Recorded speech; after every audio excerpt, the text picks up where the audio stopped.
What's cooking, everybody? Welcome to episode 53 of the Slip and Weed podcast. My guest this week is my friend Otis Griffin, winner of the Next Great Champ, longtime light heavyweight contender. Unfortunately, after having a very long and enjoyable conversation, the video file for our Zoom chat did not bounce properly. I'm not sure what happened, but it got all fucked up. What also happened, for whatever reason, is my end of the audio is not great either. That being said, and all this is why this week's episode isn't late. It's not on Wednesday. I'll be back to being on Wednesdays next week. So, unfortunately, there is no video for this week's episode, and my audio is not the best. I'm not sure what happened, but there's just a lot of feedback. So, my apologies to anybody listening. But it felt like it was a good enough of a conversation and a podcast that I couldn't get rid of it. And so with that being said, here's my third conversation with winner of the Next Great Champ, Otis Griffin. Enjoy.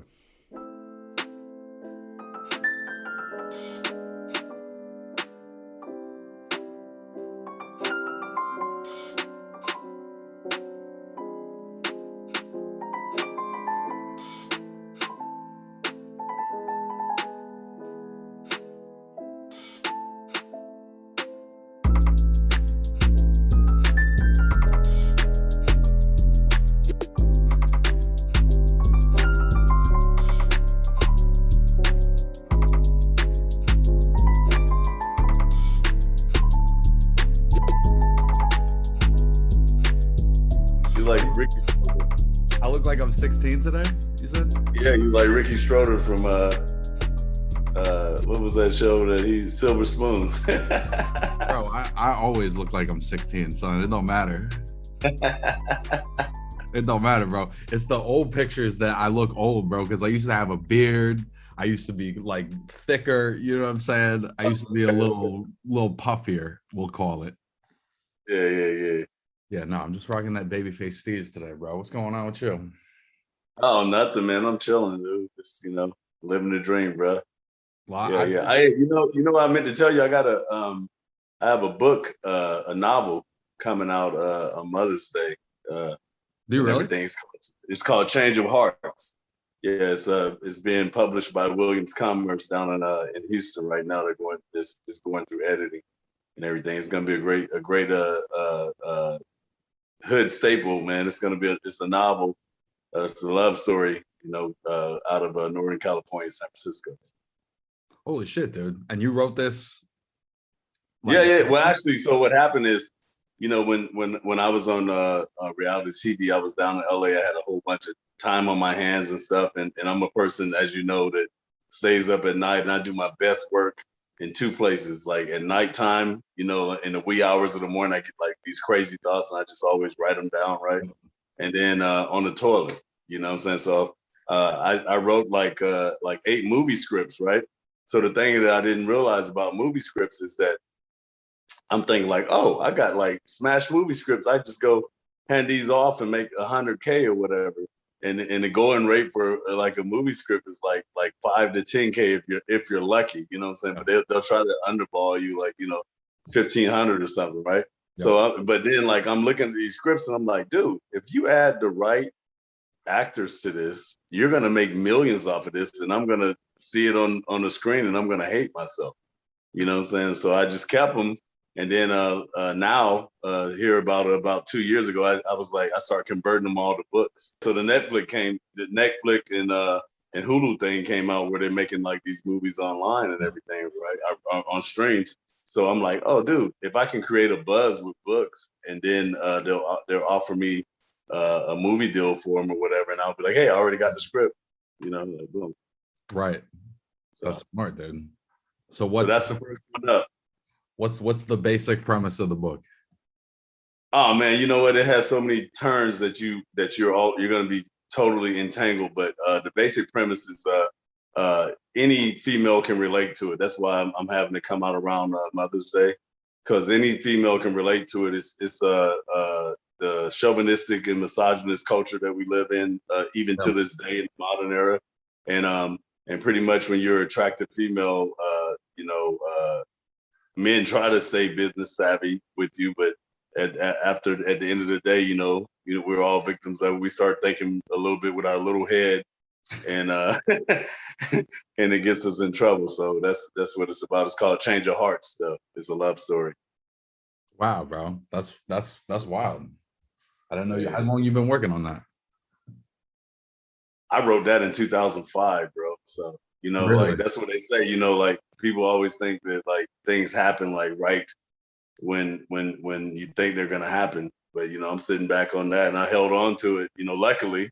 And then one day my cousin Patrice Griffin wrote a book called The Unconscious Community about little Black girls that are getting molested and raped in the Black community right under our noses. She had a altercation where all of the major rappers from the 80s like X-Clan and stuff like that, they were taking advantage of her on tour because she was part of this neighborhood program in New York, where they did an after school lunch program, right?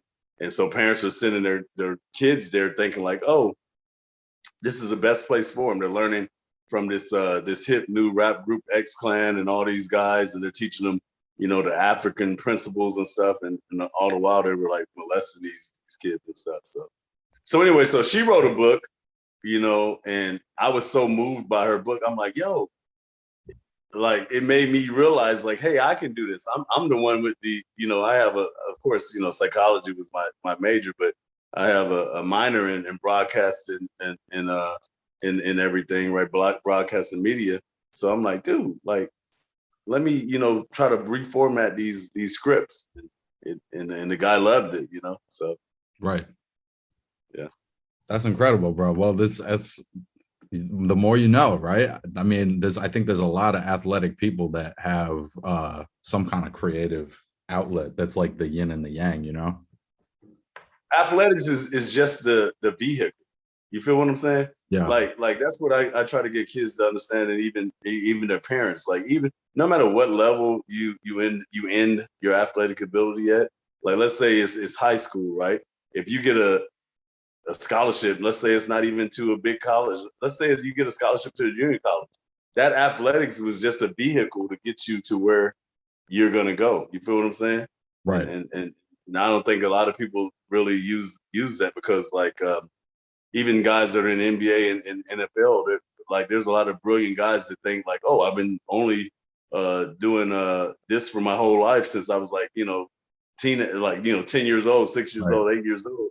This is all I got, because it's such a small window. It's there and it's gone. And then all of a sudden they're like, oh, what do I do next? But what you were supposed to do next has always been right there. You just never tapped into it.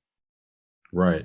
Is that something that you were purposefully conscious of during your career? Like that where you were like, this is a springboard to whatever comes after it, or while you were in it, you were like, boxing is everything, Yeah. So what happens is myself, by the time I got to boxing, I had failed so many times, right? That's why failure is actually good in life, you know what I'm saying? Right. Like I didn't go to Florida out of high school. I had a scholarship to Florida, and I missed one of my core classes. Didn't go. Went to junior college, right? Went to junior college, and I immediately go out to my mom's old alma mater, which is Troy University, right? D1 scholarship out of junior college there, and I didn't like it. You know what I'm saying? Like it was just the coaching staff, my teammates. I'm the only California guy. I'm from Alabama originally, but I'm the only guy transplanted from California back over there, and just didn't work out with the personalities and stuff. So then I go over to West Texas A&M. You know what I'm saying? And take off. So with that being said, I was like, man, so many doors are getting slammed in my face. It really didn't hit me until I got to camp with the Baltimore Ravens and stuff, right? And I'm like, dude, I'm good. I'm really good, but I'm behind Rod Woodson. Right. You know what I'm saying? And then I get cut from there. I'm floating around, on the waiver wire. I go to the Arena Football League and just doors, slam, slam, slam, slam. And then finally, I'm like, oh man, I got to get a job. I get a job with the state. Just so happened that when I was with one of my football teams, I got in a fight with one of my teammates, got my ass beat by him. I You know what I'm remember you saying? telling me that. So now I'm in a boxing gym, just, learning Muay Thai and boxing and everything, martial arts, just, because I'm used to being around athletics all the time. So boxing took off. So I got all those doors slammed. So now when I'm sitting free time in my hotel room down on the set of the Next Great Champ, I'm like, dude, I can do this. Like I'm seeing how things are set up, like directing and writing and everything. I'm like, and seeing the producers and stuff, they're my age, like all the people that are putting the show together. And I'm like, hey, what do you guys do? Oh, well, we have an idea, we write it down, this is the format, da da da.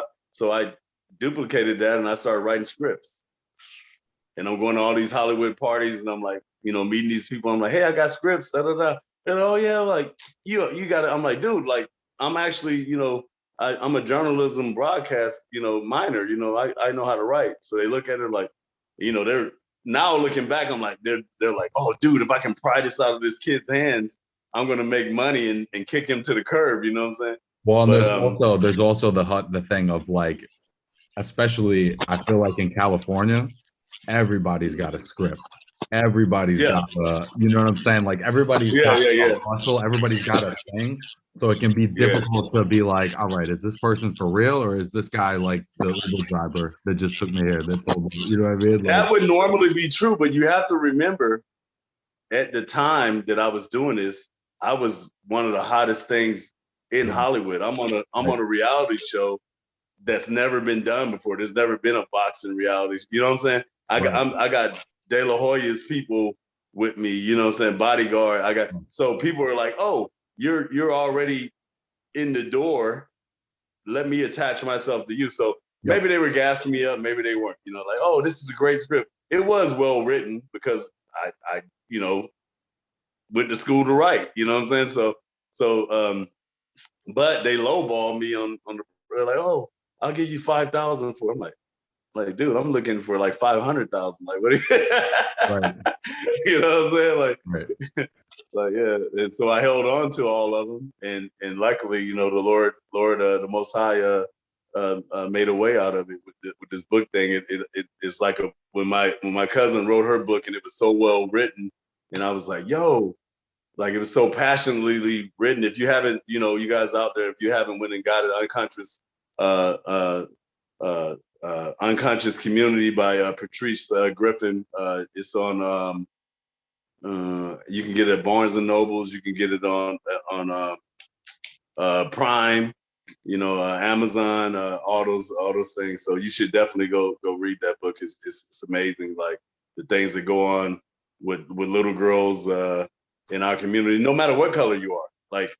Like the day and age that we're in, like where like pedophilers and stuff used to be able to, like you could see them coming, you know what I'm saying? Like you could let your kid walk to the street, they come back and they like, oh, some guy was looking at me, but he didn't have the nerve to, approach me because he knows that my uncles are down the street or something. You know what I'm saying? Like those days are over, man. Like, these people are in your family now. You know what I'm saying? These people are on the internet telling your kid to meet them at Starbucks. You know what I'm saying? So it's just like a unconscious community. We got to wake up. Yeah, that's some real shit, bro.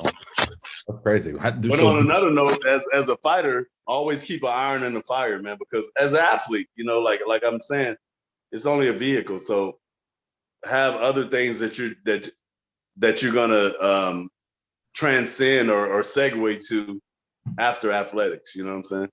Yeah. Was writing something you did your whole career? Were you doing it before, like when you were a young person?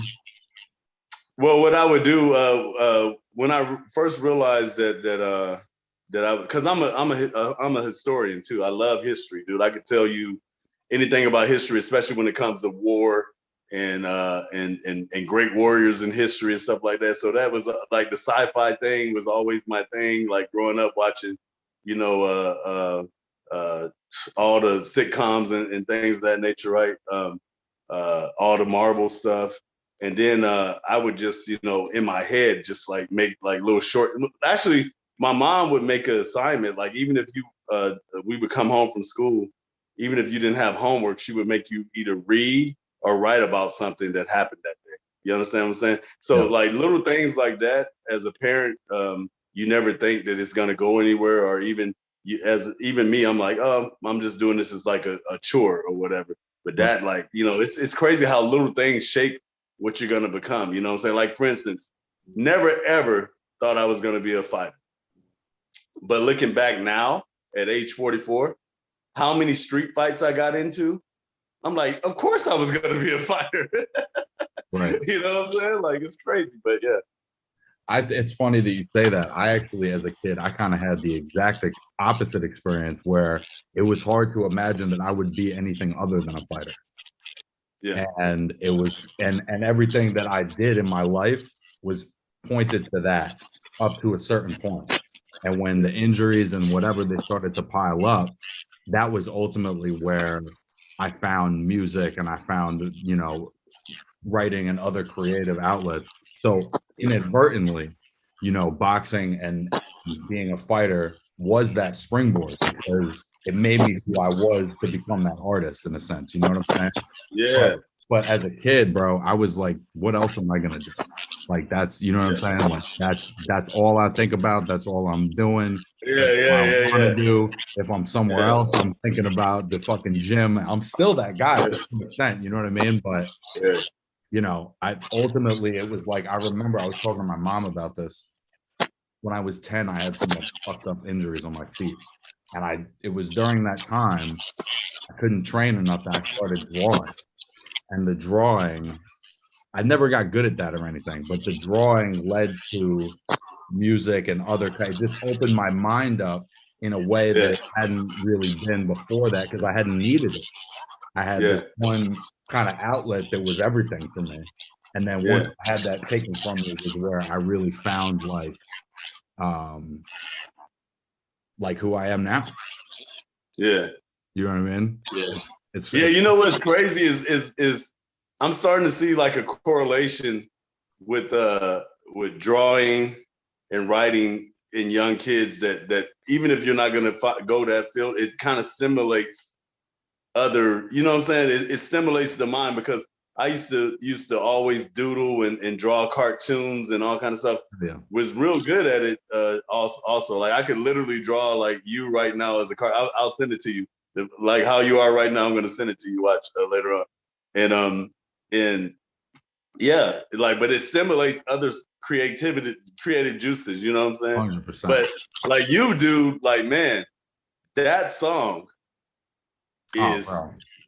you got to put that, like, you're doing the world a disservice, not the boxing world a disservice, not putting that song out. You got to put that song out on all the media things, Oh, because it's out. like I'm telling you, as a fighter, like when you're walking to the ring, I swear to you, or an old veteran fighter, you just depicted the career of like Yeah. step by step, like in your lyrics. It was like, it's crazy, dude. It's crazy. Like, if you guys haven't heard that song, man, you gotta. What are you gonna name it? The song is called Old Champ, and it's out. It's out everywhere. It's on Spotify. It's on Apple Music. It's on YouTube. Anywhere you want it, it's there. So that came out, I Old think. Champ. Old Champ. Old Champ. So if Like you, OLD or OLE? OLD, Old Champ. All right, that's the knock, man. Yeah. And then you know what's great about it? A lot. So, like I tell you, I'm a historian, dude. A lot of people forget how much jazz influenced hip hop, Oh and yeah. and that music that track that you have that you're rapping over, dude, classic, like 80, 89, 90, Yeah. 93 hip hop, man. You know what I'm saying? Well, Oh man. shout out to my boy Zach Shields. That's my main road dog right there. I Yeah. knew my buddy Zach for years actually before we started making music together. So, but shout out to my man Zach. That's actually, I don't know if you recognize where that beat's from, but that's the intro to the podcast. Yeah. I did, like, immediately. But I was like, yo, because I always love, like whenever I listen to your podcast or watch your podcast, like the whole, like, the length that you have, like that music playing is like, I'm like, Like getting it, or when you break to like your little commercials or in between or whatever, and you play that little beat. Like that beat is so like, entrancing, dude. But then when you came with the rap on it, I was like, oh, that's the podcast beat. Oh snap. Yep. Yeah. Yep. I appreciate that, bro. I've been sitting on that one for a minute. And I've been, dude, you got it, man. Listen, we're in the information era, man. That's what I tell people a lot. Like even myself, like the story I just told. I'm sitting on scripts and stuff. Like I wasn't motivated to put them into a book until my cousin had a bestseller. I'm like, yo, my cousin Patrice has a bestseller right now, dude. Like I can write. Let me go look at this stuff. And then I'm like, how hard is it to turn a script into a book? And I'm like, well, the story's already written. I just gotta like kind of link it together, you know what I'm saying, together like in a novel form. And I did that. And then, with the help of Williams Commerce, you know what I'm saying, they with their editing skills, it's gonna be a smash. So when does that come out? It's gonna come out the week right before Mother's Day. So it's probably like around the 10th of May or so. Yeah. Gotcha. Well, sweet, dude. Well, yeah, I appreciate that on the song. Anybody that's looking Old Champ, go look that up. Yeah, you gotta hear it. I'm telling you, I'm not even just gassing you, dude. I was, I got friends, There's another friend that I have. I think I told you about him. His name is Marlon Slappy. You know what I'm saying? He's one of my old hood gangster homies or whatever, right? Out doing various things of the underworld or whatever. But the guy has the unmistakable charisma. Like, people don't understand. When you got charisma in life, you can do any damn thing. And he puts like nonstop, like 100 songs on Spotify. And he's like, oh, listen to my song. And I know he probably thought I was gassing him up at first. So I listened, and I love music, especially rap, dude. Like I grew up doing the breakdancing era and shit, right? So I'm like, yo, Marlon, I'm like, dude, you actually got a lane that nobody has. Like the way his flow pattern, the beats that he uses, because he listens to a lot of old school music and everything. His punchline deliveries and stuff. I'm like, dude, like it kind of reminds you of Pharrell or Mac Dre. You guys don't know him as Pharrell on the East Coast, but Mac Dre, but more lyrical than Mac Dre. You know what I'm saying? And I'm like, yo, dude, I'm like, you gotta, and nobody ever listens to me, but you gotta listen to me, bro. You gotta, like, ESPN, Showtime, you gotta get that to somebody. You know what? I'm gonna call Gio and let him get that song out, man. I let him hear it too. He listens to it every day now. Wow, I appreciate that, bro. I really do. The music, I mean, honestly, in a lot of ways, the music came first, and that was part of how I was like not as nervous to do the podcast, right? Because I've been in front of crowds and shit doing the music shit. So it was just like, all right, I know how to do a performance in front of an audience. Like, I could definitely talk boxing by myself, if I just relax and just like let it happen. You know what I mean? But the music shit, bro, I was like, I mean, yeah, I don't even know if I've talked about this on the podcast before, but like in 2013, I opened for Mobb Deep on their 20th anniversary. Oh, yeah. So it was the best and the worst. I opened for a lot of big artists too. I opened for R.A. the Rugged Man. I opened for Sean Price. Who's some of the other? There's other guys too that I'm just fucking. Oh, Dipset. I opened for Dipset at BB King. BB King is a great venue. I fought there on Broadway Boxing. Yeah. My God, that's a great venue. When I don't even know how they even get a damn boxing ring in there, but it's almost like the people can reach out and grab your foot if they wanted to. Yeah, they could walk right up to the stage, literally. So I just like I was doing that for so long that it was just like this is not intimidating at all. You know what I mean? In a sense, because it was like, I've had a crowd of fucking 800 people booing me. Like you can't fluster me. You know what I mean? You're not gonna fluster. So yeah, I guess that was the transition. And I also did like back then it was called internet radio. But when I was in high school, I did what would have been called a podcast now. Um, Oh, and it was with a bunch of older cats because I was doing like a similar kind of thing on YouTube. This was like yeah, 2007, 2008. yeah. And I was a teenager. I was in high school, but I was doing all these predictions, bro, and I just kept getting them right. And Yeah. I just kept getting them right, bro. I was like, nah, this guy's gonna win. And then I would get him wrong every once in a while, but I was like 30-4. You know what I Yeah. mean? Like I was getting them Yeah. right. Yeah. And You know who I got to get your stuff to, bro? Not to cut you off, but a lot of people at home, if you, like I told you, like, listen, I recognize patterns in everything. Your story is so similar to Max Kellerman's story that is crazy, bro. And your ending is going to be so similar too, because the reason being is because like your charisma, your voice, he has an outstanding voice too, right? Your passion for boxing, he had a passion for boxing.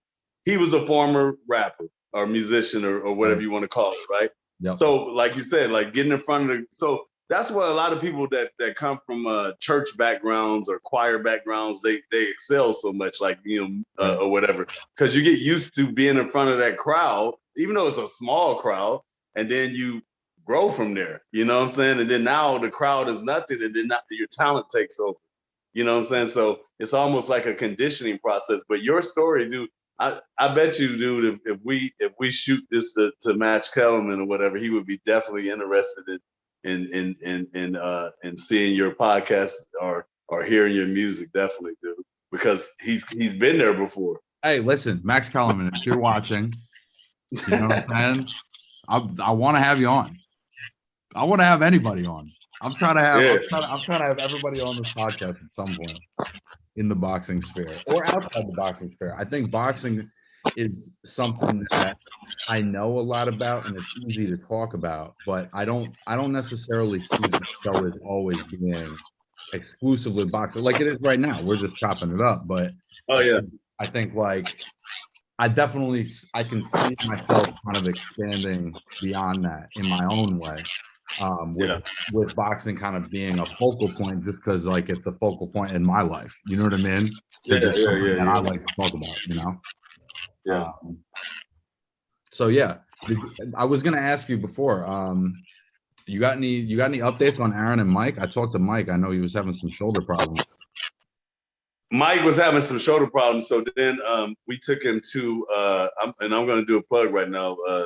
The Spinal Health Institute. You know, they were instrumental even in my career. Dr. Scott Russo, chiropractor, he reset my my shoulder. I come out of a nonprofit organization called Our Kids, the OK program, right? And I was there. You know, the thing about the OK program is like after you graduate, you go back and you help the other young black men out, you know, or help them see that there's someone that came from where they are that and they can go even farther than me, right? So I'm there. I got like my first world title fight that weekend, right? And one of these kids, he's 12 years old, but dude, he's like 220, right? Like 6'2", 220. He jumps off of some basketball bleachers in the gym and lands on top of my shoulder, like at this angle, right? Ooh. Pushes my shoulder blade into my rib cage, like just like, you know, like a. So now I can't lift my jab arm, right? Because it's like the nerve is just shooting down to my fingertips, and I'm like, oh my god, what am I gonna? I was like, dude, I can't. I'm just gonna have to go out here in this fight with one arm. I can't, you know, let this fight go by. This is my only opportunity to be somebody. You know what I'm saying? Right. So my mentor, Deputy Norcross, he sends me over to Scott Russo, and 2 visits that week, I'm back to normal. Now I'm not only back to normal, but he tells me about the science behind the spine. Everything works off the spine. If the weight of a dime on a herniated disc in your spine can slow your reaction 2/10 of a second, right? So once he told me that, I'm like, yo, adjust everything. You know what I'm saying? And then I would go back like maybe like every 2 or 3 months, right?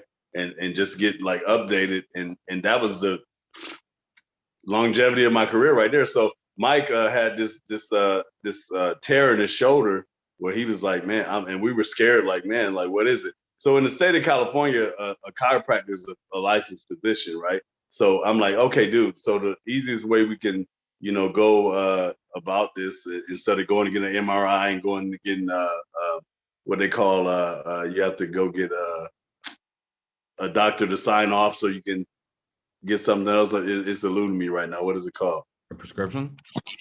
No, not a prescription. It's called referral. There you go. Referral.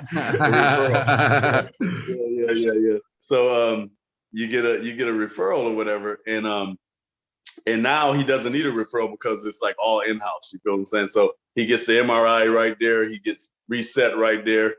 But here's the thing that man, they had some James Bond shit, dude. Check this out, Dakota. They got a laser, like a red laser, right? That speeds up your collagen growth and your healing process 10 times faster than normal body. Right. So Mike is like, I'm like, Mike, dude, I'm like, get in there.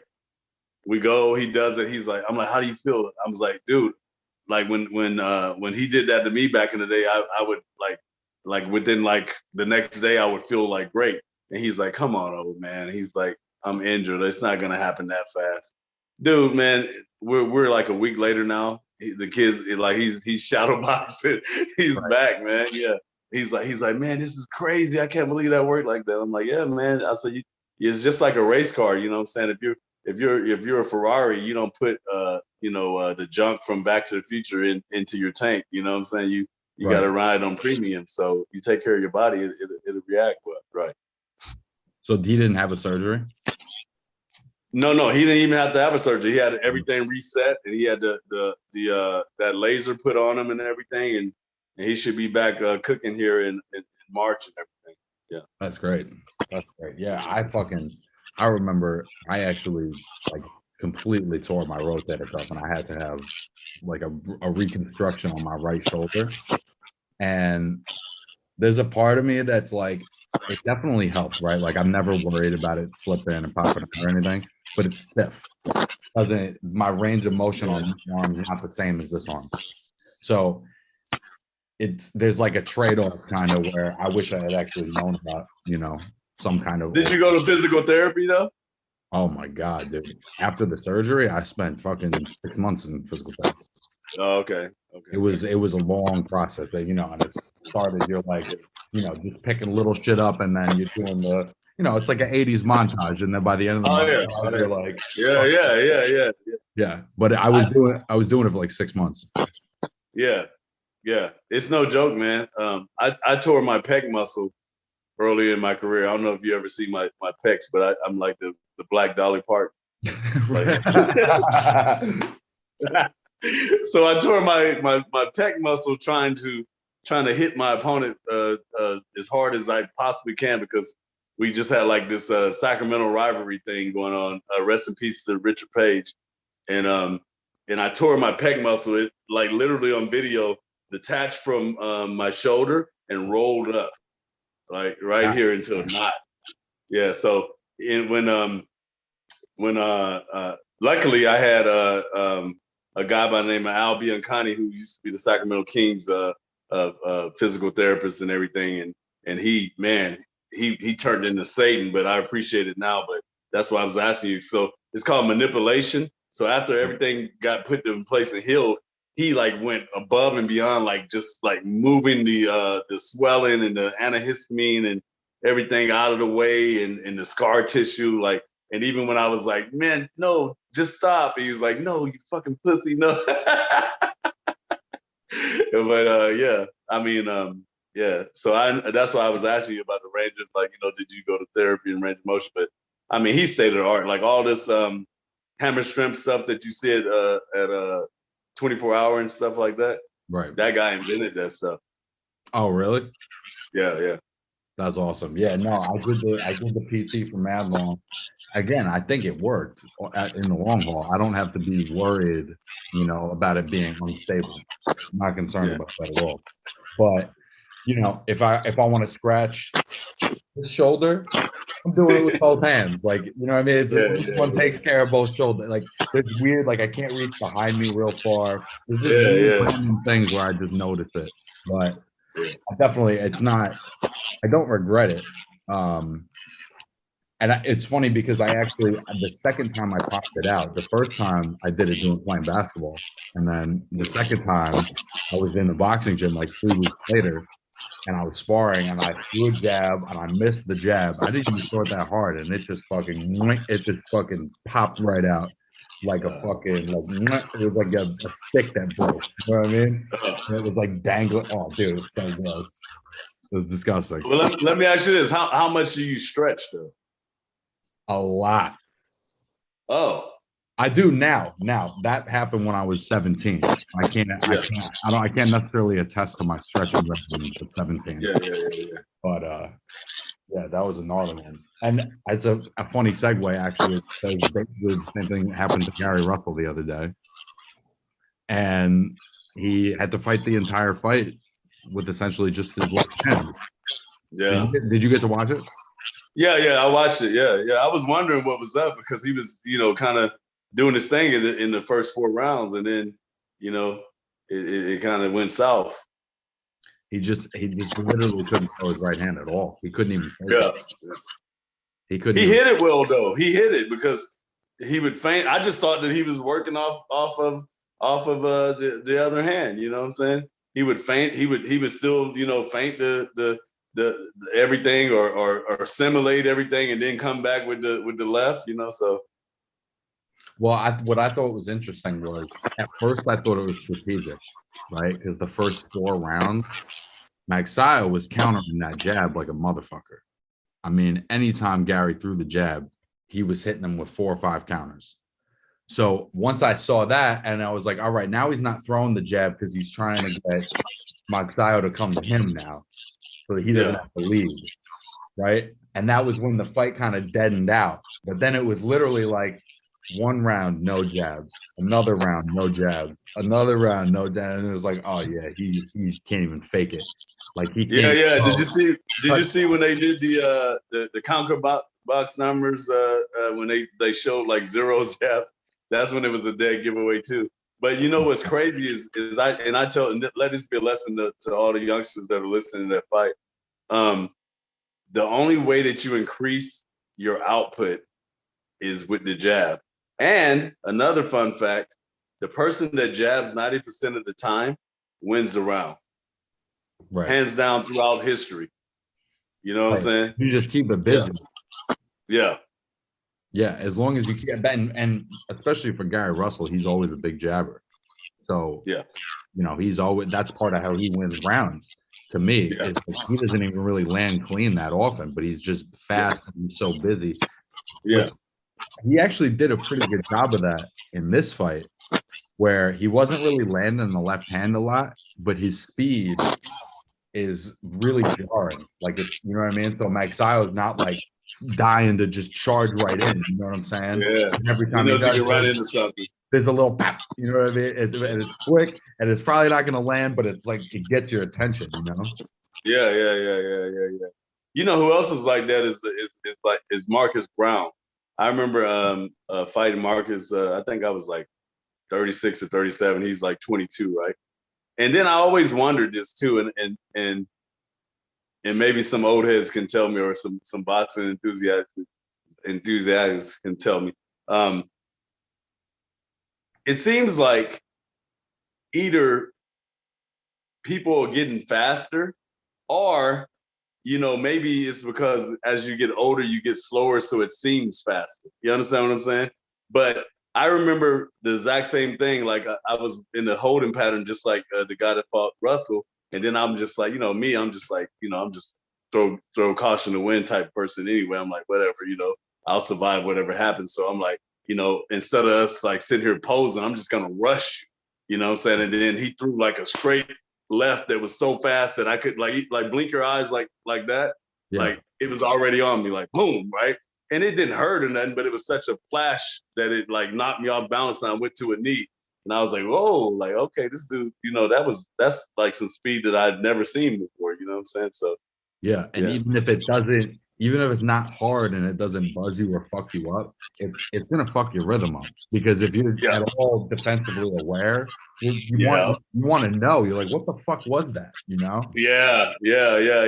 And like you said, and then it puts caution there for you. Unless you're like a guy like Gotti or Mickey Ward or somebody that is like, oh, hit me again, I don't care. You know what I'm saying? Like, Yeah. and you're gonna run into it. But and then those are the guys that always beat guys like that.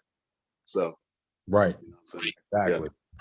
Yeah, the Gary Russell fight, I really for a long time I really thought his career was going to be more. Not saying that it can't be going forward because he's still pretty yeah, young, but I'm really surprised. I guess that he's not at a higher point where he can be a little more demanding, because he really is in no position to be demanding about terms of with it. He's not the A side against any other big fighter, be it Tank, whoever. So, but his talent is really eye catching. It's always been eye catching. You know what I Oh mean? yeah, he's an Olympian. He comes from a fighting family. You know what I'm saying? Oh, and they're all talented. Yeah, a lot of people don't realize it, but in order, the last time, like the 115 to the 126 or 130 weight class was like where people wanted to watch was when Abner Mars and Vic and Darchinian and all those guys had like that little tournament. This must have Yep, been like I what, like remember. 2006 or something like that. Yep. And they commanded, but otherwise, and Tommy Brooks was the first person to school me on this because I was complaining about I was complaining about, imagine this, bro. I got paid $50,000 for my first 4 round fight on reality TV, right? Wow. And I complained about it. I was like, why is it only 50? And he was like, dude, he goes, do you realize that there's some championships that are fought for $50,000? I'm like, I'm new to boxing, so I'm like, what? And then he's like, he goes, this is money that you may never see again in your life, kid. You better hold on to that money like a brass ring or whatever. And I'm like, what? And he goes, yeah. He goes, I got 115 pounder in the gym right now training for a world title. And he's gonna get paid $15,000. I'm like, whoa, like, you know what I'm saying? So with that being said, that's why I'm going back to Gary. Like, people don't understand that it's not that he didn't make it. It's just the demand for that weight class is not high unless you make it high. Like how Abner Mars and all those guys did.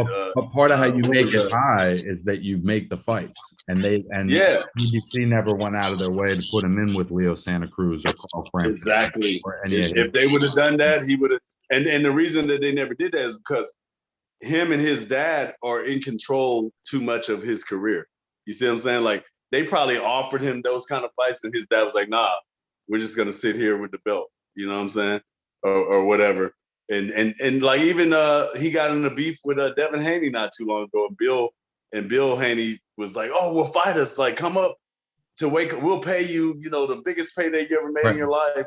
And he didn't take that. Right. It's hard to believe that he's not somebody that's getting offers. Yeah, He's got to be getting offers for fights. I'm sure that he sees himself at a certain value, and none of the contracts are matching that, and so he just keeps being the A side against guys that he's supposed to beat. And now what happened is you get the pandemic, you get a 2-year layoff because you're already not active enough, yeah, and you haven't fought in 2 years, and you fucking shoulder tweaks. You know what I mean? yeah, Like he's definitely preserved. Like that part of it yeah, has worked. I'm not yeah, worried about what he's got plenty left, but like yeah. who's dying to see it now? Yeah. And then his career's been so long too. So you only got so many Right. contests in your body. You know what I'm saying? So yeah, he is well preserved and everything. And it's almost just like Mikey, like my guy, my fighter. Yeah. You're Yeah, big he's now. 40. Yeah, he has a 28-year-old body, but you're still 40, and we don't know when that drop is gonna happen. Sometimes it happens overnight. You know what I'm saying? So you got to really Not that seize the old. moment. Is he Yeah. that old? Who? Is Gary Russell 40? No, my guy, Mikey, Oh, my fighter is 40, gotcha. and that's what I'm saying. Like but he looks 28, and Right, he moves 28. But at the same time, you don't know when that drop is gonna happen. It can happen overnight. Like right. leaving milk on the counter. You know what I'm saying? Like you could have bought it just yesterday. Or like Sergio Martinez, was great into his late 30s, and then it was like by the time he got to Kodo, he didn't have it anymore. Yeah, You yeah, know, it yeah, was just gone. I hope that's not the case for Gary Russell. I've always been a big fan, and I'd like to see him fight again, but that was yeah, not a good look. yeah. And I kind of blame well, I don't blame him, but I kind of blame everybody for thinking that they're Floyd Mayweather. You know what I'm saying? Like, Uh, oh, I'm gonna make my own rules and do all this stuff when they don't understand that's like lightning striking. You know what I'm saying? At the end of the day, you have a small window. Somebody, like my uncle used to say, somebody make you the right offer. You know what I'm saying? You don't wait for them to hand you a pen. You pull one out your pocket. and Floyd had to fight killers to get that position. Like he had already fucking fought Diego Corrales and Castillo Yeah, and yeah, fucking, yeah. all legends. And think about that. How much you estimate that he made on Diego Corrales fight? It can't be a lot. I mean, No, if he made, he may have made like 1.5 or so, right? yeah, I was They gonna had say to if he pay made a million, it wouldn't yeah shock me. they had to pay Diego more money than Floyd just to take the fight on short notice because he was Right, going to the penitentiary afterwards. You know what I'm saying? right. So you know what I'm saying. Sometimes you gotta like another old saying that I'm full of old sayings from the uncles and stuff. Sometimes a fast nickel is better than a slow dime. You know, Right. I like that. fast nickels will add up. Pretty soon you got more nickels than that guy got dimes. You Right. know. Right. And that's the thing. You can't just like the talent isn't just the only thing that puts you in that position. There has to be Yeah. some kind of performance that people can say, look, I beat this fucking guy. And Devin Yeah. Haney has that with, he's got that with Linares and Jojo Yeah. Diaz. Gary Russell doesn't really have that. He's got like the one time I fought another legend, I got schooled. You know. Yeah. Yeah. And then the other thing is this too, and this is where creative matchmaking comes in. Like Don King, of course, the best creative matchmaker of all, right? Look at the mystique that he made with Tyson. When now you look at old Tyson videos and you're like, dude, like that guy never had a chance against Tyson. Like he's a mill worker and he's wearing softball cleats in the gym. I mean in the ring. You know what I'm saying? It's like but going back then, you're like, oh, he knocked him out in 10 Right. seconds. Like, Peter McNeely's really got a chance. yeah, like yeah, come on, of course he did. But that's where people make a mistake nowadays because everybody, they want to run and see what a dude does on paper. And even the fighters, they want to badmouth their opponent. You're a cab driver, you're da da da. But you don't understand, marketing wise, you're actually doing yourself a disservice. I always said that, bro. Like, Yeah. like when you start, and I always thought Floyd was great at that, where he'd almost overbuild who they were. You know what I'm saying? Yeah. He'd like, He was great at that. He yeah, was great bro. at that. He'd He was great he'd at that. almost frame it like I'm the underdog. You know what I mean? He'd Yeah. never be Yeah. like this. He'd get up in your face and be like, "Yo, you're a fucking bum. I'm gonna smoke you." Like Yeah. if Yeah. they're doing Q&A, he's always Yeah. like, "He's a great champion." Yeah. Like Yeah. he Well, you knows. know who he gets that from? He got that from Ali. Ali used to talk up his opponents like crazy. Look at Lyle Alzado. Like, come on, man. Like Lyle Alzado's in the ring with a gold medalist, and he's supposed to actually have a chance. Like Right. Ali would carry him a couple rounds, talk him up, even after the fight. Hey, this guy's a monster. He hit me one time, and nobody in the heavyweight division is fighting a linebacker that of this size and that this guy has brute strength. He's a moose, that Right. all this stuff. Like Floyd studies that kind of stuff, man. Floyd did a great job of being around, and he grew up around boxing. You got to remember, like this guy's uncles and stuff were fighting, and he saw guys doing this. So it's the script that's already been written. Right. I wonder if he can see like the contradiction between, the because he really did earn his spot. You know what I'm saying? And I wonder if he sees how. This is my opinion. To some extent, he's preventing Tank from doing that. Yeah, but at the same time, now I think, and I've been a victim of this, and the guy that, like when I managed and trained fighters, probably right when I got done fighting, like because I do know the ins and out of marketing, like I tried to cut corners with a couple of guys, you know what I'm saying, and it cost them fights or got them beat up, you know what I'm saying, Right. and in that they didn't have the mental fortitude to bounce back from it. So they ended their careers. You understand what I'm saying? Right. And I think that is what essentially Floyd doesn't want to happen to Tank. He's like, let's milk this thing out until they force us to fight somebody. You see what I'm saying? And when they force us to fight somebody, we're going to get optimum payment for it. Right. You see what I'm saying? So it's almost like how much is how much are the fans going to let us get away with? And but at the same time, if like you compare what Floyd had done by the time he was 27 to what Tank did at 27, it's not comparable at all. But yeah, it's not comparable. But then also you have to remember this, and this is what people don't understand, because again, these guys create these people like Mo Destruction. Floyd was a bronze medalist, right? Tank is just a kid that fought in the amateur. So back in the day, they would call Tank a journeyman. You feel what I'm saying? Nowadays, like they're acting like he got a gold medal or something. You see what I'm saying? When that kind of pedigree really matters, that's why Floyd was able to do what he did by 27, because I'm a gold medalist. I'm getting promoted by Top Rank. You feel what I'm saying? Like these people know the recipe. They knew what it took to get Shane Mosley on top. They knew what it took to get De La Hoya on top. So yeah, I'm in good hands. Whereas now Tank, he's just a kid from Baltimore with amateur. They came up in amateurs. He knows how to fight. Of course, he doesn't have that Olympic pedigree.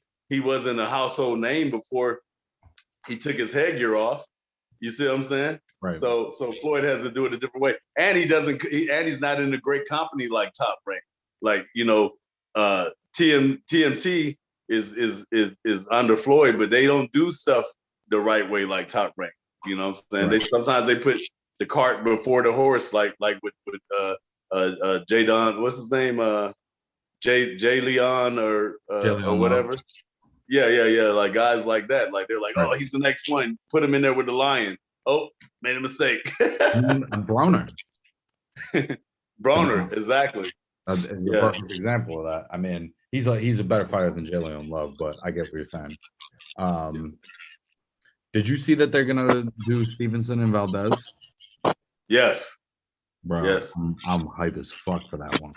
Yeah. That's a good styles makes fights type thing, man. Oh my god. Yeah. I think that's one of the best fights you can make, honestly. Oh yeah. And props to Stevenson, man. That's a guy. He's a blue collar guy. But I started to notice that people that are from certain cities take on the personality of that city. Like being from Newark, New Jersey, that's a blue collar city. And he's ready to go to war with anybody. You know what I'm saying? So that's he's not going to price himself out. He's fighting guys that if I'm looking at him, I'm like, oh, he can really fight, because I know Jamel Herring can fight. You know what I'm saying? I know Oscar Valdez can fight. Yes. So I don't have to like theorize anything. And guys like Gary Russell who avoid fights like that because they think it's worth more money or whatever, it's like there's a disconnect. There's a disconnect. Like, look at what this kid's doing. Look at what Devin Haney's doing. Look at what Tio's doing. You know what I mean? Yeah. Like, young guy. There are young guys that are really taking that path. Yeah. And it's gonna pay off. It's gonna pay off, and you know why it's gonna pay off? They call it the dark horse, right? Stevenson is gonna be the dark horse. Like, yeah, he's a weight class below them or whatever right now. But right when they all meet at like welterweight here, and within the next 5 years, he's going to be battle tested. He's going to be fresher. And I don't know if you noticed it, but have you seen how much his sports science has taken over? He is strong as hell now. He walked that last opponent. He walked them down like that. Like he was never. He used to be a floater. You know what I'm saying? Like they're allowing him to grow and develop, man. They're allowing him to cultivate right now. They're not doing the same because they're, oh, I want the money. I'm trying to be like Floyd. I don't want to really fight nobody. Da da da da. It's really a shame the way that there's not a lot of blue collar guys like Stevenson anymore, man. It's really a shame in the sport because now, like I just tried to sign a kid the other day to MG Ring, right? This guy, he's got like under 20 amateur fights.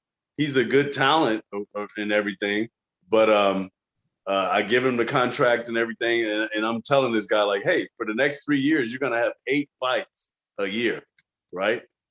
That is unheard of in itself. Because think again, MG Ring is not a promotion. We're a management company. So if a manager is telling you, that'd be like what's Deontay Wilder's manager's name? Shelly Finkel, right? Yep. That's like him saying, hey, I'm gonna get you 21 fights over the next 3 years, but you're not going to be promoted by anybody. I'm just going to go get the fights for you, right? You'd be like, oh man, like that's almost impossible, Shelly. So in order for someone to tell you that without you even being promoted, you better dive on that because you know what I'm saying. That's as good as it gets. This kid's like, oh, I don't know. Am I going to get a stipling? Am I gonna get endorsements and all that? And I'm like, dude, are you Oscar De La Hoya? Right. He's like, what do you mean? I'm like, you're asking me about stuff that a gold medal. I said, listen, Andre Ward is a very good friend of mine. I was like, we're both from Northern California. I was around the same time he comes out of the 2004 Olympics, I'm on the reality show, The Next Great Champ, right? I'm getting everything handed to me. He goes into Golden Boy and says, hey, not a lot. Hey guys, I want a gold medal.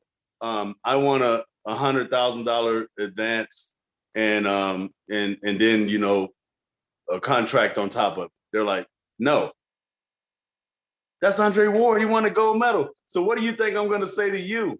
Right.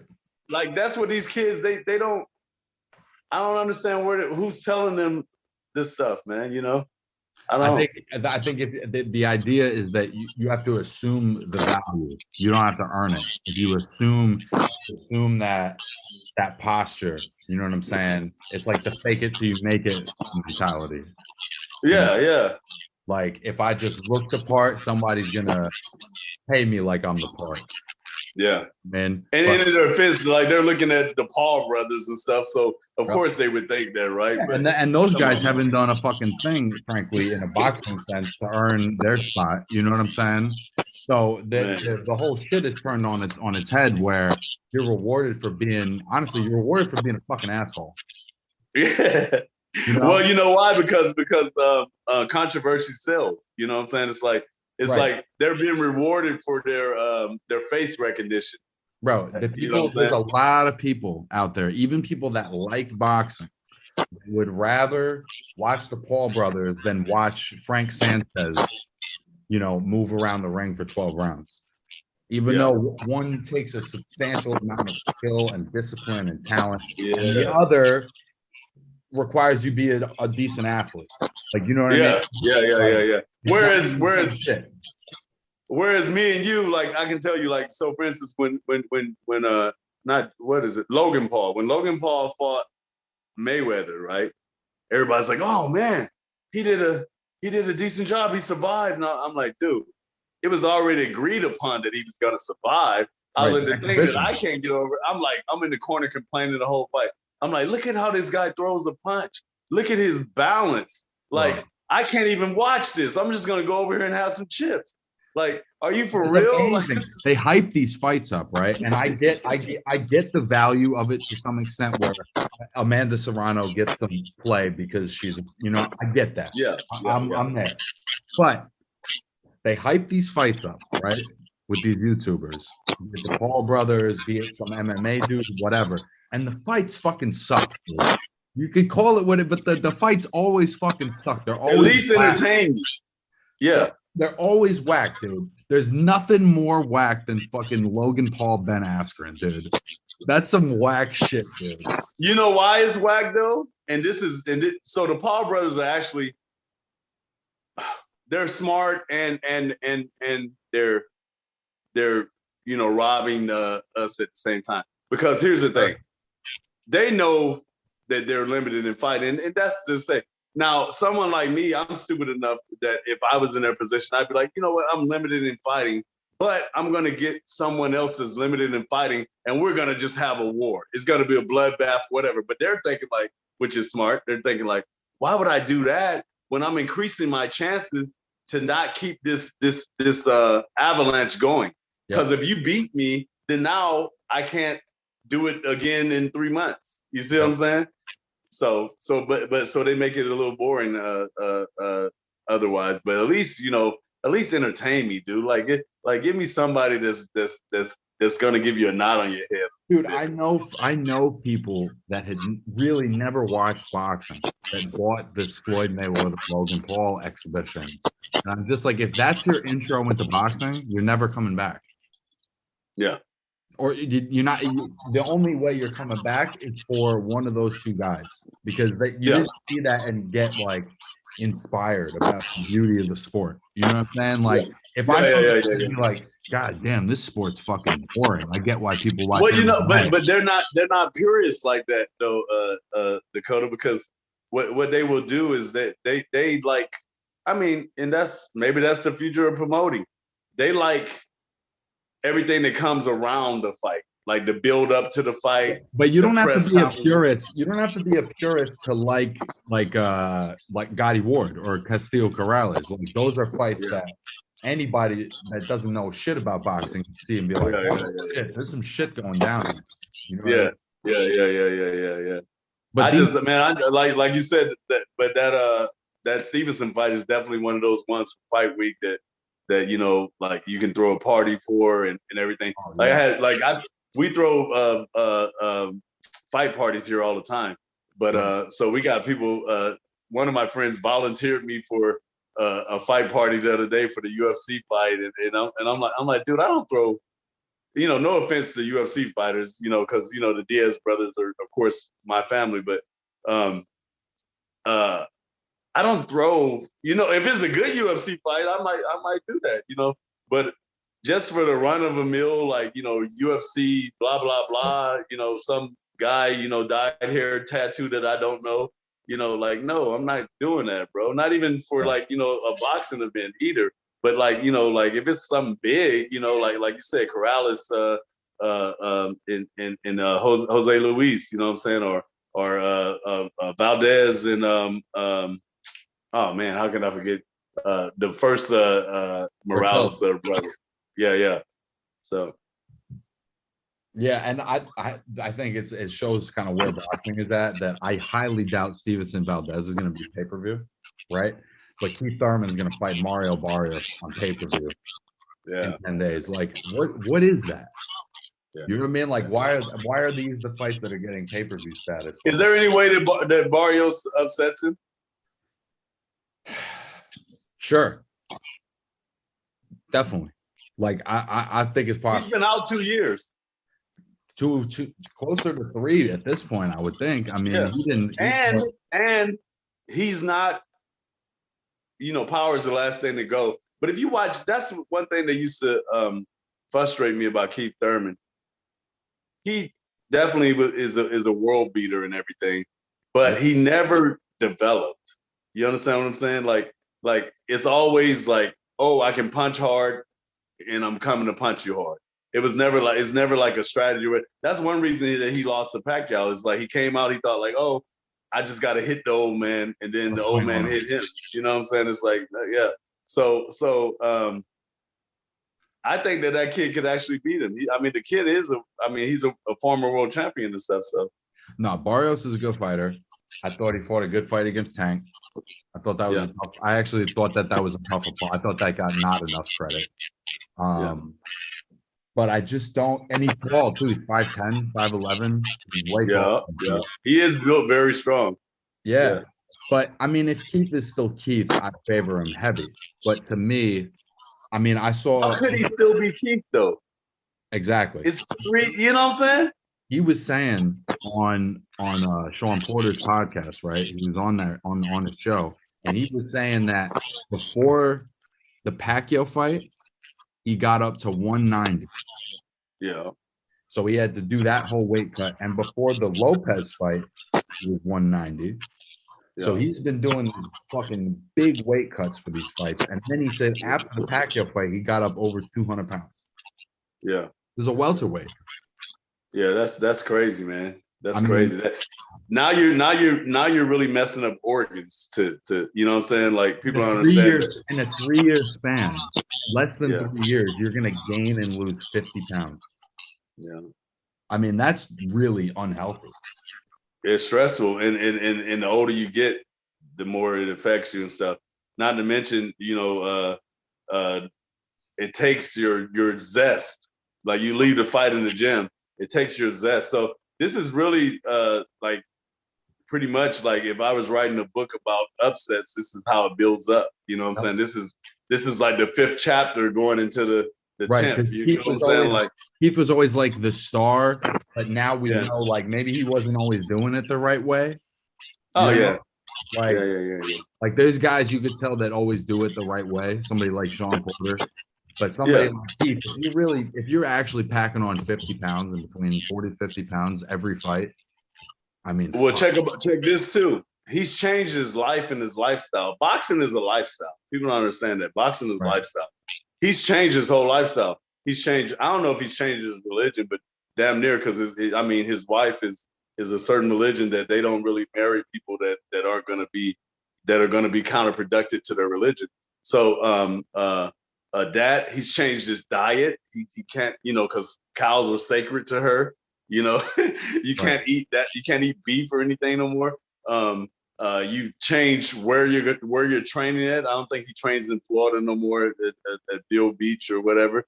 And he still has Dan, hopefully, but like you change a couple of those things, man. You're another person. Your identity's changed.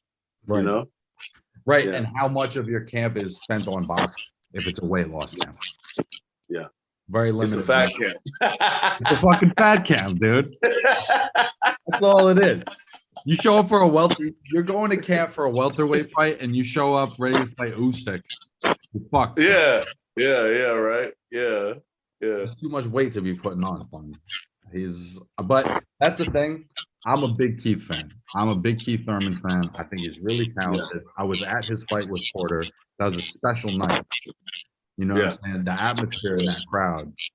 I've been to a lot of fights. That crowd was one that I can't forget because people really realized they were seeing something for real. He dug deep. He dug deep in that Porter fight. Special fighter. He's a special fighter. There's no doubt about it. So if he's still special, I think he smokes Barrios. But Barrios is a good professional, knows what he's doing, doesn't really do anything like wrong.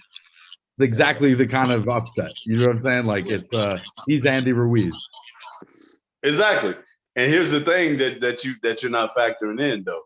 Like I always take everything back to Rocky 3, bro. You know what I'm saying? It's like Rocky, he's showing up, he's got this new money, he's got people, they're having camp and, like people are dancing and bands playing and stuff.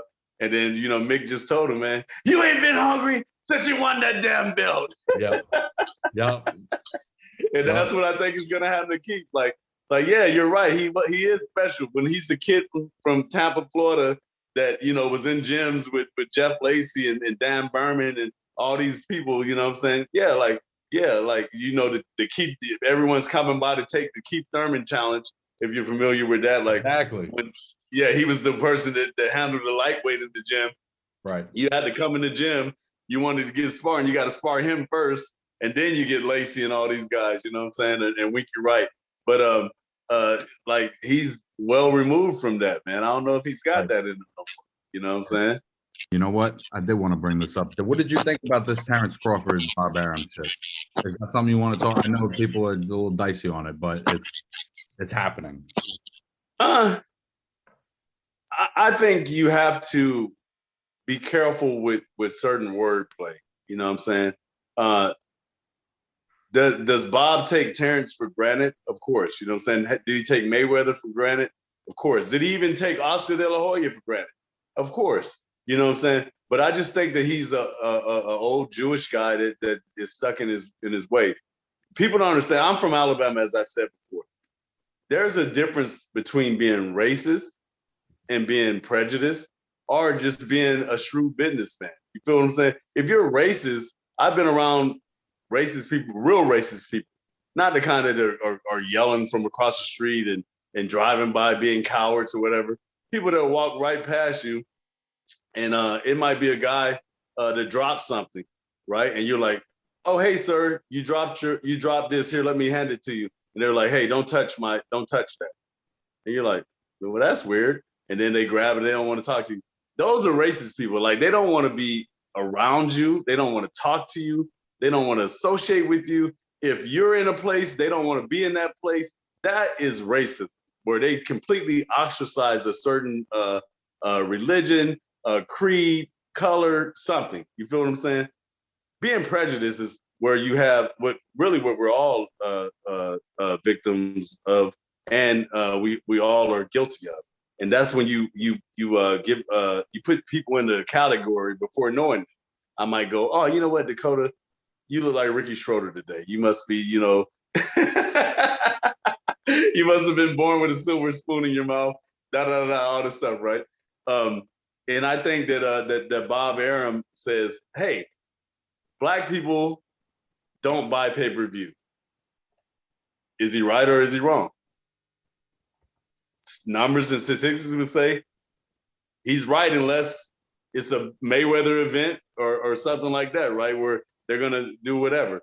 And he says, you know what?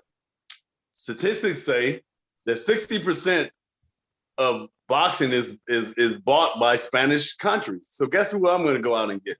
I'm going to go out and get Alvarado and what's my man's name?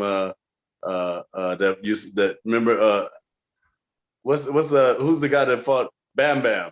Rios. I'm gonna make those fights day in and day out, rocking, talking robots or whatever, guys that you never heard of. I'm gonna do that. But when it was a fad, now it's not a fad. I'm in the business, and I know now promoters don't want you to bring an East Euro to them, but for a minute, East Euro was the way to go. They were like bringing them over by the boatload, right? Now they're like, "Oh, I had enough of East Euros. They're not selling anymore." You know what I'm saying? So I think that Bob is just looking at the demographics of everything. And he's saying, you know what? It's not worth the squeeze. I'm not going to pay Terrence all this money if I'm not going to get more money back. I'm not going to chase the Errol Spence fight if I got to split the profit with Al Heyman. You know what I'm saying? Because I'm the one that's making the fight anyway. You know what I'm saying? So it's about being a businessman, I think. But do I fault Terrence from feeling a certain way? No, because he probably thought like, man, you know what? I respect Bob. I am honored to be part of Top Rank, and I'm doing what I got to do, which he is. You know what I'm saying? So why would he treat me this way? So that's my. Yeah, I mean, I talked about it a little bit last week, and I was hot about it. And I think like the way I'm looking at it right now is it's just somebody at that talent level, you know, for somebody to be as gifted and as great a fighter as he is, and not have had access to really any kind of meaningful fight. Like, I feel like that's why I called the episode "If the Shoe Fits," because it's just like, well, if the shoe fits, like, what do you want? What do you want? Like, you got the greatest, like one of the 3-4 greatest fighters of an era, and this guy's out here on YouTube going, yeah, I can buy a house with the money I lost on this fucking kid. Like, you can't do that if you're trying to promote somebody. You know what I'm saying? Like, you can't be out on, and maybe he doesn't understand how the internet works, and we keep receipts, but you can't. Well, he doesn't have a filter. That's what it is. But you can't. And he's a New Yorker, right? I'm a New Yorker, bro. I don't have a fucking filter, but for me, it would be like if that's where my lack of filter would come in, is anytime you caught my big fucking mouth, I'd be telling you how I got the greatest fighter to ever walk the face of the earth. I wouldn't be telling you I can't sell him. What am I gonna do? I can't sell a kid. Like that's bullshit, bro. That's you know what I mean? Well, that's a built-in excuse. Like he reminds me of a guy. I won't say his name right now because we're still in business with him. But he reminds me of a guy that cut from the same cloth, they're the same age, and everything. I won't drag him through the mud just yet because the verdict is still out. But these are a dying breed. Like even Don King, who I've done business with. He's not gonna budge on things either. Am I gonna call him a racist? No. You know what I'm saying? These guys want to take their money to the grave. That's just the era they come from. If Bob Arum was really a racist promoter, do you think that he would have made Top Rank was made off of heavyweights from the 70s. You understand what I'm saying? Like, come on, like, yeah. So it's wordplay. If he knows money, right? Yeah. And he's saying, I go where the money's at, right? And in the 70s, somebody like Ali, who would have been controversial, he would have been like, well, I know money and that's going to be worth something. Let me be the first in line. You know what I'm saying? But that doesn't necessarily speak to how he feels about people. No. But think about this. He actually didn't make the Ali thing. Don King made that. Don King brought Ali and them to him. Right. You feel what I'm saying? Yeah. So he actually was doing the same thing then as he's doing now. Like, that's too much of a risk. You see what I'm saying? A good businessman isn't going to like for instance, Bob is he's a guy that he wants the automatic money. He doesn't want to venture off and go, hey, well, if I put all my eggs in that basket, it may. He doesn't work like that. You know what I'm saying? That's why he's been around for so long. You can't. Even if it's obvious to all of us, like, no, not it may, it will. If you put money into Terrence Crawford, it will. It's not guaranteed, though. It's not guaranteed. If you think about, that's what people don't understand. This man has been in this business forever. He's doing the numbers behind the curtain, like the Wizard of Oz, right? He's going, okay, by the time I pay what's the name, Al Heyman, and I had to split the revenue, I had to split the pay-per-view, I had to split the box office. Right now, Corona's going on. You know what I'm saying? One of these guys could get that. Like, is it really worth it, or should I just make another Tyson Fury fight? You see what I'm saying? Right. It's just business, man. I just do wild. Always business, never personal. Nino Brown. Yeah. I hear you, man. I think it's a mix of a bunch of shit that has gotten in Terrence Crawford's way. But I think regardless, I think that they're largely responsible for it. Like, I just think this argument of I'm a promoter signing with you. Now go promote yourself. I'm not responsible for that. Like, that's crazy to me. Well, the other thing that's frustrating, and I don't think people thought about it this way too.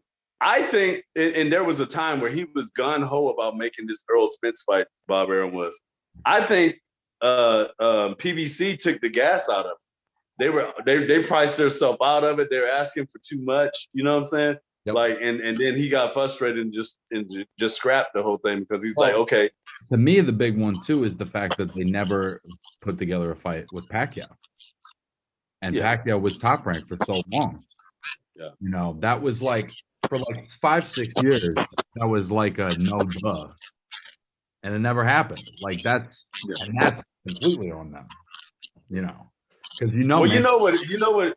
If you look at history, top guys that don't leave Top Rank, a lot of great fighters have left Top Rank.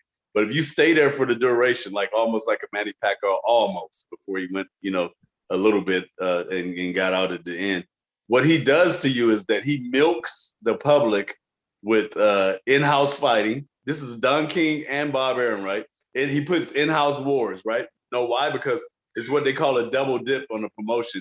I'm getting paid, either way. Like I'm going home with the winner. You feel what I'm saying? Okay. So with that being said, He double dips. He puts these guys against each other. Then on the way out, once you're on the way out, and this is a quote. Some people won't get this. He gives you what you call a warrior's death. You know what that is? That's where you pretty much walk into your funeral. He gives you an impossible fight that he knows that you're gonna get smashed in. Just like he wanted to give Manny Pacquiao to Terrence Crawford before Pacquiao went to PBC. Did you know that? Yep. All right. And the reason being is why? Because he wants Manny's fans to switch over to become Terrence Crawford's fans. Yep. Because it's a warrior's death. It's like lighting the guy on fire on a raft and pushing him into the ocean. Like, hey, salute, guy. Hey, you had a great right. You had a great journey. Thank you for your service. See you on the other side, Yeah, thanks for your service. Yeah. Yeah. It's like, if you don't know how to promote a superstar, who are you going to promote? Well, they do, especially Bob. He definitely knows how to promote a superstar. I think that that guy's just stingy, man. Like, like old guys like that, they're gonna, he probably still drives a 72 Benz diesel fuel, And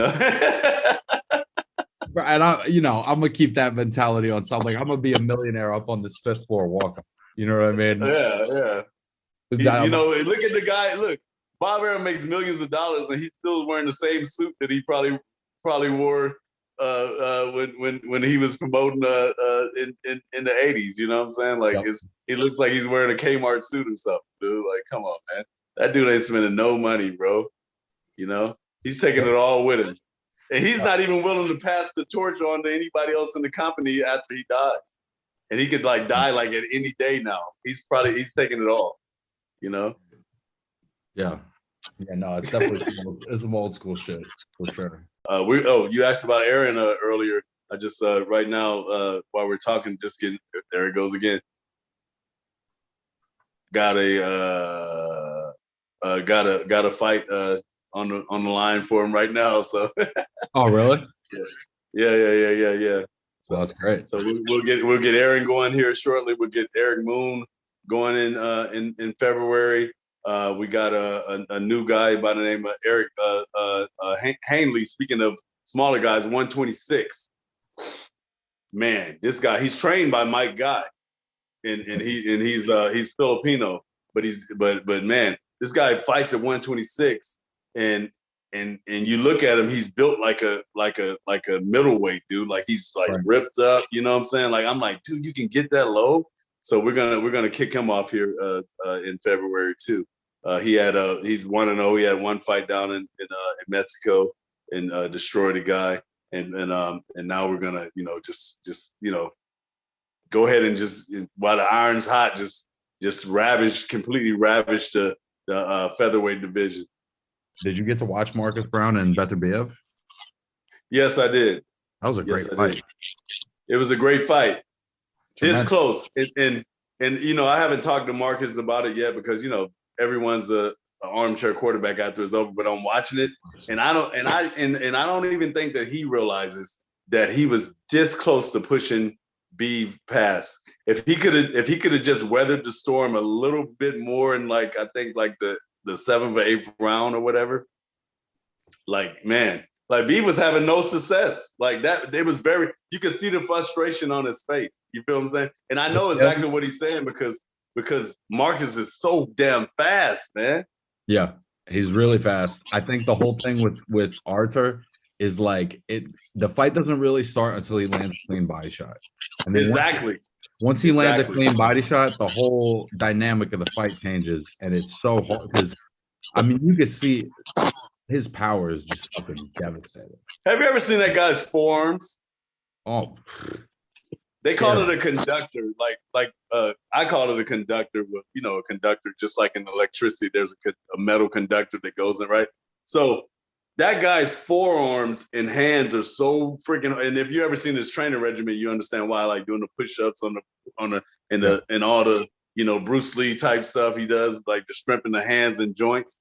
But his forearms and everything are so freaking hard that even if he bumps you by mistake, you're gonna get bruised. You know what I'm saying? His bone structure is so hard. So yeah, that is when the fight starts. Those body shots are when the fight starts. But he just wasn't having any success with that at first. But I also just think that Marcus needs to learn like how to hold and rough people up. You know what I'm saying? And that's it's a tricky, lost right? art. Because it's tricky because he's landing clean so often in the pocket that he's like, why would I leave here? I got to get my points in. The problem is that even if you're winning the rounds, once you start taking those body shots, the clock starts. You know what I mean? And Bernard Hopkins 101. If I'm not working, nobody's working. Like Bernard Hopkins will hug you to freaking death, bro. I love that. You know what I'm saying? And he'll make it ugly. He'll tackle you to the ground and be like, "Oh, I didn't mean to," like like that's what you got to do with a guy like that. You can't just allow them to walk up on you. You know what I'm saying? But he was right there, like that dude. I'm telling you, man. I know you probably don't think so, but I've been there before, and I could see it in B's eyes. He was gonna, and he's an older guy. He's been through war after war, and that's what inevitably that's what ends a guy's career like him, because he's the kind of guy that has to walk on hot coals to get to you. So after a while, like I said, you only got so many contests in your body, like that's gonna wear out. So it's like Kirk, Yeah. Perfect example. Yeah. I think his defense is better than somebody with his style. You know what I'm saying? Like a lot of come forward guys are very easy to hit. He's not easy to hit. He's not slick, I would say, but he's not easy to hit. And so I think it makes it. But the thing is, Marcus was so fast that he was landing. So I think that's like if you're in that pocket, you can get intoxicated with your own power. You know what I mean? Like I'm gonna catch this guy and I'm gonna put him out at some point because I keep landing. But in that, with that being said, his temperament, and so just like Tyson, right? If you throw hard, you miss hard, and it takes more out of you than if you're just throwing in combination or whatever, like or touching a guy, right? So he misses hard or whatever, but he's also throwing hard. And then Beef's temperament is always out. He's Canadian or dual citizenship, but he's Armenian at the end of the day, like a East Russian Armenian, right? Yep. And if you ever met those guys, they get mad very easy, and you can almost see it in his whole temperament and everything, right? So, but anger takes energy. Anger is the most wasted emotion that we have. Right. You know what I'm saying? And anger always is followed by fear. So the reason he's getting angry is because he's in fear of losing. So that's draining. You know what I'm saying? That's like this nervous energy. And he was almost there. Marcus could have almost got. Marcus, to me, besides Joe Smith, is probably the best fighter in the light heavyweight division. Talented wise, God-given talent, Marcus has it hands down. Joe Smith just has that je ne sais quoi. Like there's something in that guy that is not going to stop. Do you think he's got a chance against Beterbiev? Yes. You do? Yes. Only thing that stops a bully is a bigger bully. Right. My instinct says that Beterbiev is the biggest bully. So here's the thing. I look at all these guys' fights. Like I go and I look. Even right now I go back and I look. Joe Smith, right? There was a guy, I forget his name. I'll have to look it up and text it to you. There was a guy that fought Beterbiev that was from Kansas. Same size as Joe Smith, same look, big white dude, like corn-fed, right? And he hit Beterbiev. Well, he was in the mix with him for a while. He hits him in like the third or fourth round, floors him. Like he's like, Dave. It was almost we almost wouldn't have even been talking about him right now. But then Benavidez with that mentality he has is like, oh, you asshole! Like dare you embarrass me? And then he goes back and just just beats that guy until he couldn't take anymore or whatever. But with that being said, I knew right then that Benavidez also has the puncher's curse. Right. You know what that is? Right. You can dish it out, but as soon as somebody gives it your ass, you cannot take it. Now, proven fact, I also know that Joe Smith does not have the puncher's curse. Right. Because Joe Smith's power is not one punch power like Beef. His power is a cumulative beating. And I threw some missiles at that dude because he had a broken jaw at the time, or he was recovering from broken jaws. So I just said, okay, look, I took this fight on short notice, but I know one thing, that I punch hard enough in both hands that if I can just get him to come forward and drop his defense, I'm going to load up and I'm going to re-break that damn jaw, right? And I heard people in the crowd yelling as I hit him, like, "Oh shit!" Like, and that dude just like held on, and because he's insanely conditioned. And Joseph, and a lot of people don't notice because he's the all-American looking white guy, whatever. This guy comes from nothing. Ask his uncles. Hell like yeah. That dude's hungry as shit, man. He's hungry. Hell yeah. I just think I like him I like him against Beef. Man. I like it, and he's younger. He's got a better chance in that because, like, I guess I'm thinking about levels. So I look at his fight against Dimitri Bivol. He got outboxed in that fight, but that's a completely different style. Bivol is exactly, up on his toes, moving around. He's very elusive. He'll probably beat anybody ugly. You know what I mean? Like, there's very few guys that are going to beat him, and it's not going to look that good. So with Beterbiev, it's more of like a car accident. You know what I mean? Like, they're both gonna come like this. I just, in my mind, I just see like, I just think Beterbiev is such a hard dude. But that's you know what? You know what's gonna happen? And I'm Negro Damas, so watch. It's gonna be like that. It's gonna be a stalemate, right? Adaptability is the best form of fighting that a champion can have. Everyone that has ever been anybody in the history of boxing has the ability to adapt. That means that once plan A is out of the window, you can come to something else. You've never seen Beef go to another plan. Joe Smith will do whatever it takes to win. If it's ugly, if he's got to get hit upside the head, if he's got to take body shots, if he's got to go sideways, backwards, whatever, he's gonna get it done. Beef, the first time that, because a lot of people don't realize how big Joe Smith is, dude. He's listed at like 6'1", but he's really like 6'2.5", dude. I'm telling you, as a legit 6'1" guy, that dude's bigger than 6'1". I'm telling you that. And after rehydration, he looks like a fucking door. I'm gonna tell you. And when you're in tight with him in that phone booth, like, he's gonna end up backing Beef back. And at that point in time, we're going to see what Beef is made out of. A lot of guys like that come downhill their whole career, 30-something fights. Once they back up, they don't know what the hell to do. And then their defense starts finding flaws, and that's all you need is to be found at at the end of one of those long right hands of Joe Smith. You know what I'm saying? So even Hopkins couldn't hide inside, No, even I couldn't hide inside. He didn't knock me down, but shit, he had me. I took that fight, and I think up until like 2 weeks later, like, I was reevaluating, should I continue my career? Like, I was like, dude, like, that was a brutal fight, man. I'll send it to you. Like, I mean, I'm sure he went through it too. Like, I got on his head too, but like, he's way younger than me. You know what I'm saying? Right.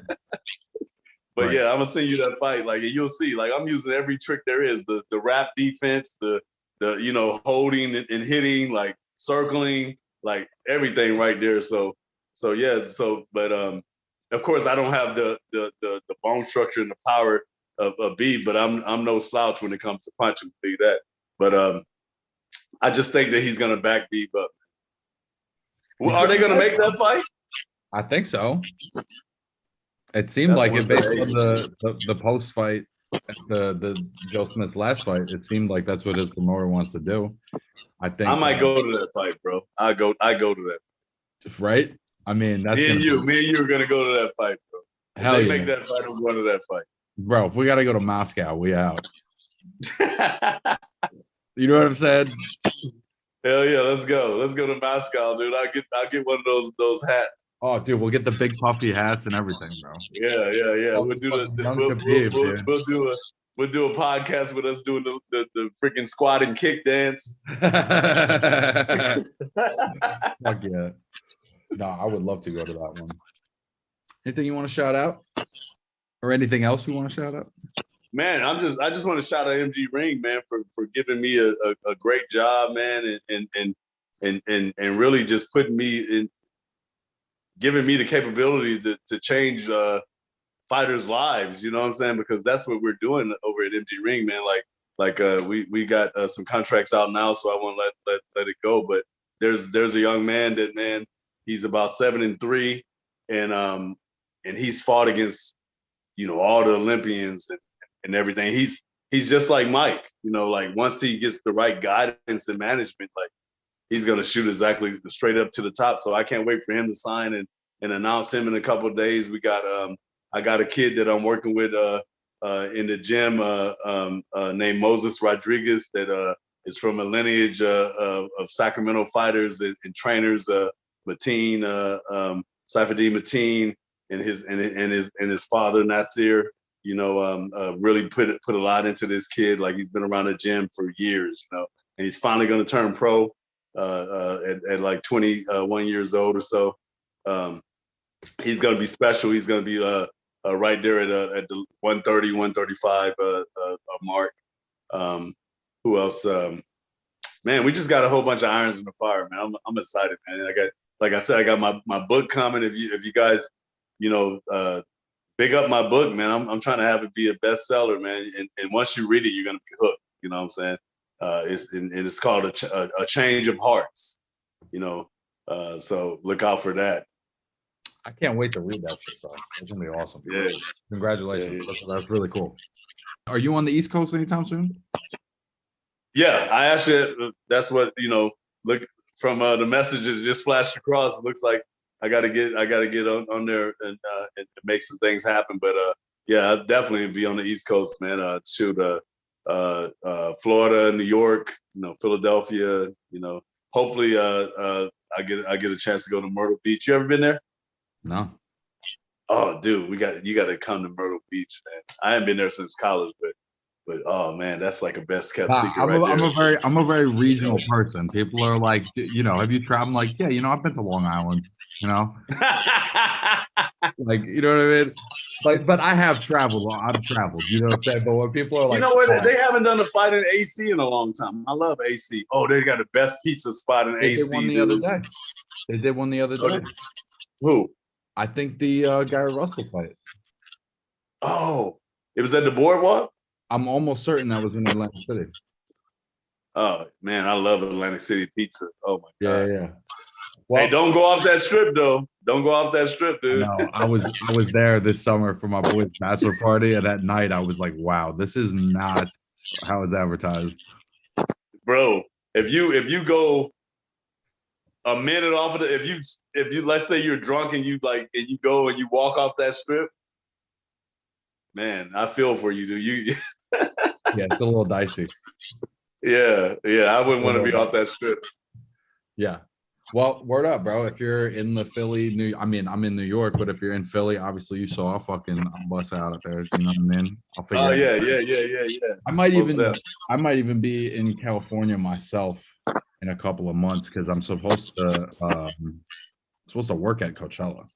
So I don't know when exactly I'm going to get my contract for that, but let us know. Me and Melly will go down there, dude. I swear to you, we will. Bro, what month is it? It's going to be in April. I'm pretty sure. The last I've done the. Oh, that's right up her. That's right up her world, dude. She's like such a hippie, dude. So.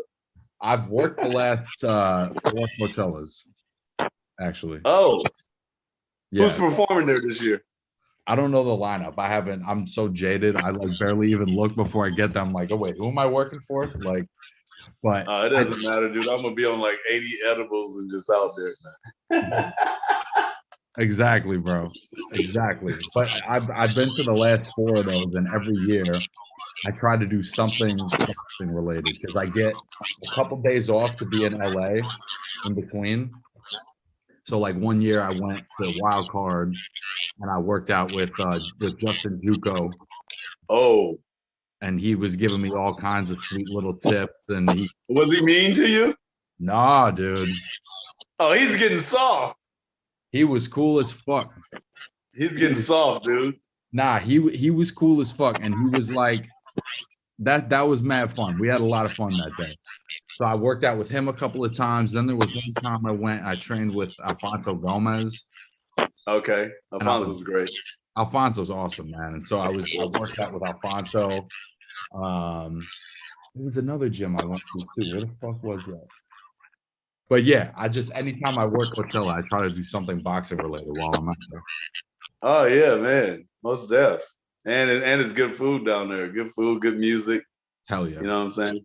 You know Yeah. what we got to do if you work it, we'll go down. We'll do all the stuff that you're talking about. We'll kind of just like document it and everything, right? And we'll even go to fight night at the hangar. Yeah. That'd be sick. The hangar, man. My guy Roy Ingerbrook, man, he be having like, man, 4 minute wars. Like like he does not put anybody in easy. Right. Yeah, I would love to do some shit like that. So yeah, bro. I'll see you soon, my guy. We'll talk soon. All right. Thanks for having me. See you soon, bro.